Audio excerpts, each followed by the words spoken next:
Tonight at 6 on Alaska's news source, still battling the flames as the community comes together to help each other and those fighting the fires near Healy. Plus, a Supreme Court decision released today has a direct impact on many parts of rural Alaska. Ooh, it's time to play in the mud. International Mud Day right around the corner, so why not celebrate with a day to get dirty? And we have both sun and rain on the way for this weekend. I'll break down the forecast so you know when and where to expect each. You're watching Alaska's news source. I'm still stuck in how cute that little girl was. Oh, the mud. She was so cute. I know. So cute. It's So, gonna be great. of course, we have lots going on tonight. But first, we have to have our plans to get outside this weekend. It's too beautiful to be inside. We have you covered, of course, on that front. All right, Melissa Fry joining us with the forecast. That's what we want to hear from. Melissa, you said some rain to watch out for this weekend? We do have rain on the way. Really, most of that moisture in South Central is going to hold off until Sunday. But here's a look at those details. As we head into tomorrow, I do expect temperatures to continue to warm, more than 5 degrees warmer than what we're seeing here today, and staying mostly dry. 66 for the high temperature in Anchorage. Increasing clouds through the day. We will see chances for some late evening showers. We'll see chances for the showers building in the mountains and the higher elevations, and like what we're seeing tonight, as some of that spilling into the lower elevations at the tail end of the day. Now, come Sunday, that rain is going to be more scattered, widespread across South Central. So be prepared for a drop in temperature Sunday and wetter conditions likely in South Central. The opposite is true, though, as you head into the interior. Warmer and drier. That's not going to change. 70 degrees right now in Fairbanks, 63 in Anchorage. We're seeing low 60s in Palmer tonight, mid 50s with rain in Ketchikan. And actually, southeast is where we will see the most rain this weekend, as showers are already pushing in, and that's going to stick with you both Saturday and Sunday. In South Central, it's those coastal areas into Prince William Sound that will see the best chances for rain tonight. And then again, as we head into early Saturday, but Anchorage and the Valley likely to see more rain as we head through the day on Sunday, with that next band that moves through that will also stick with us all the way into early Monday. So looking ahead again tonight, chance for a few showers closer to the mountains, low 60s. We'll settle into the mid 50s overnight. A few sun breaks to start the day on Saturday, and then we'll see chances for showers late in the day. And I'll have a look at that full extended forecast, which now includes 4th of July here in a few minutes. All right. Thank you, Melissa. You know, we've had some great stories this week from, check that out, Pilot the Sea Lion getting his driver's license. We had Girl Scouts paddling with Navy sailors, plus our fire coverage and, of course, weather. I know if you missed any of it, you can find those stories on our free streaming apps. And if you don't have that app, head to our website, click streaming in the upper right corner. There are detailed instructions on how to download and use our apps right there on your TV. Alaska State Troopers are searching for a man they say is considered armed and dangerous. We're going to show you a picture of 40-year-old Vincent Roberts. Troopers conducted a traffic stop last night near mile 189 on the Parks Highway. Well, they say Roberts stopped but then drove away. He led them on a 56-mile chase before crashing near mile 245 after troopers deflated his tires. Roberts then took off on foot. Now, he has a pending case filed last year involving weapons, drug misconduct, and promoting contraband. Troopers are searching the area of mile 245 of the Parks Highway. They advise if you're in that Healy area, do not pick up any hitchhikers and call troopers if you see anything suspicious. Well, the Bear Creek Fire and St. George Creek Fire created conditions where some people had to leave their homes in the Denali Borough. Adrian Peterson brings us more from the community meeting in Healy, where leaders provided updates on the containment and evacuation efforts.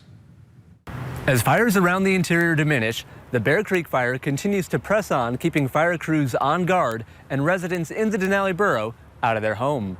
Here at the Division of Forestry, those crews are continuing their efforts to bring resources to the area. Recent rain has decreased the danger of the fires spreading in the Denali Borough, yet properties remain at risk. Just a lot of scouting is involved in that, and trying to find the best option that we can come up with that has the highest chance of success to keep the fire in between the Parks Highway and keeping it from progressing to the south. But resources are stretched thin as crews from around the state aim to prevent the fire from spreading northeast. We would not like to see it get established on the other side of the river, right? Because that just brings a lot of other things in play, Anderson and clear Space Force Station. Anderson Mayor Katie Grebe says the community has helped with providing donations to the crews based there, but for those in Healy, the extent of the damage remains unclear. We only have coordinates of structures lost, so it's a little bit patchy on whether or not we can tell you that your house is definitely there, but as of right now, we will be able to verify some that are definitely gone.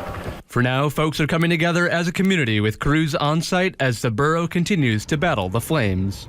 While cooler conditions have reduced the chance of flame spreading, fires in the area continue to grow, and drier conditions are expected for the following week. Adrian Peterson, Alaska's news source. And the Denali Borough wants you to provide them property locations so they can provide reports of lost or damaged structures. Well, rural internet funding, where feds have so far spent more than $1 trillion in services for Alaska, is being upheld by the U.S. Supreme Court. In a 6-3 vote, justices ruled what's known as the Universal Service Fund, or USF, which the FCC created, can continue. Now, the court rejected a conservative nonprofit's arguments that using tax dollars for the fund was unconstitutional. Fund supporters say the money used by rural schools, hospitals, companies, and households helps the state receive equitable internet access.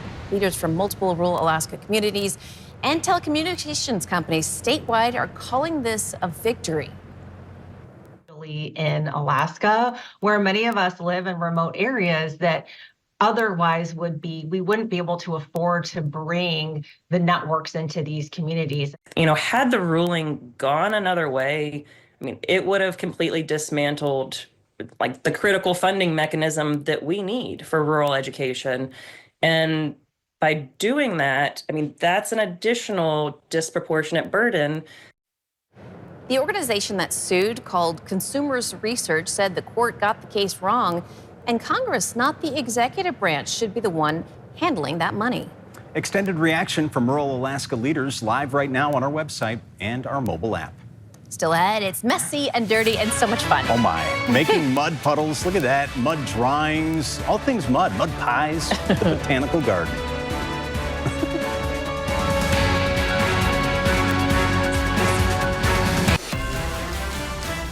You're watching Alaska's news source.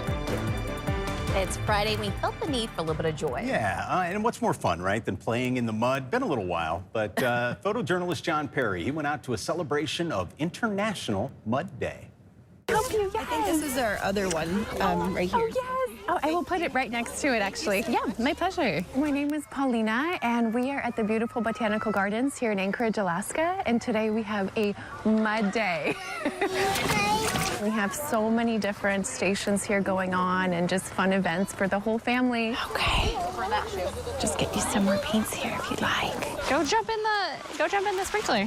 Oh my God. Oh, it's great. You know, pretty much rain or shine, you have to get out in Alaska, so I'm not surprised to see a good turnout. I think it's super fun. I wish that I had this when I was a kid. My son's been enjoying eating as much as he can eat out of the mud, and she's been enjoying making mud pies and Dairy Queen smoothies with it, so. And if you think it might need a little more, then you put a little more of it. They can also take some seeds home with them as well, where they can make these little seeds and they can spread them in their gardens. And that way they can take a little bit of a memory of the botanical garden with them. We need some more mud. Does it feel like your mud is too wet? Is there too much water in there? So over here we're making muddy dwellings. So we're taking inspiration from animals that use mud to create their homes. And we're building from mud, rocks, sticks, sawdust. What do you think? Do you think we need more? So it's kind of an engineering challenge based on nature-inspired design. We're gonna need some more mud. It brings, you know, kind of that awareness of, you know, our world. And kind of the world that we're living in and what can we do with kind of our surroundings and especially our environment. That can be fun. Isn't it fun when we're allowed to be dirty and messy? Yeah. How can we have conservation with our environment, but we can also kind of bring some knowledge and awareness for children when they're young. We want kids to be able to feel comfortable outside and play with their natural environment as much as possible. Hi, can I help you? Yeah. I would be so glad to do that. Yeah, my pleasure. It means so much to connect with my community and just to be of service and just see the kids have fun. I mean, it's very joyous and fun to be here outside in the nature. It's beautiful. Wow. Just so nice to be outside. It's a gorgeous, great day. Did you have mud when you were a kid? Did you? That one guy's like, they didn't have this mud back in my day. Sir, there's always been mud. Get out there and experience the world, my man. No, that looked like a great time. It does look fun. All right, there's a lot happening this weekend all across the state. Look at that.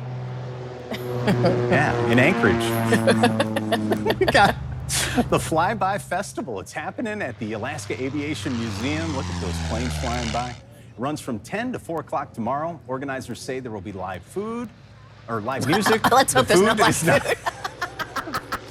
The food has been taken care of, I'm sure. Beverages, all the thrilling activities. Get out there to the Alaska Aviation Museum. Also in Anchorage, the Anchorage Pride Parade begins at 11:30 in the morning at the Delaney Park Strip. Please note there will be some road closures from 6th to 9th Avenues around blocks of E Street to H. Well, that'll be fun. Let's head north. North Pole, the summer drift season is on. They say get ready for tire smoke, some sideways action, and nonstop fun. They're practicing tonight. The main event is tomorrow starting at noon, going till 9. That is at the North Pole Speedway.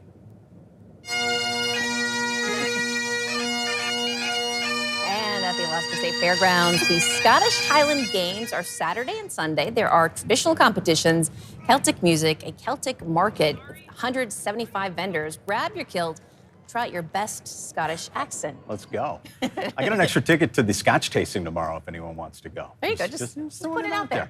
All right, something a little more mellow. Let's go southeast. Let's go to the capital, Juneau. The Fresh Air Market, it's at the Juneau Arts and Culture Center, 10 a.m. to 1 p.m. Thanks for listening. Click subscribe so you can get the latest podcast from Alaska's news source automatically.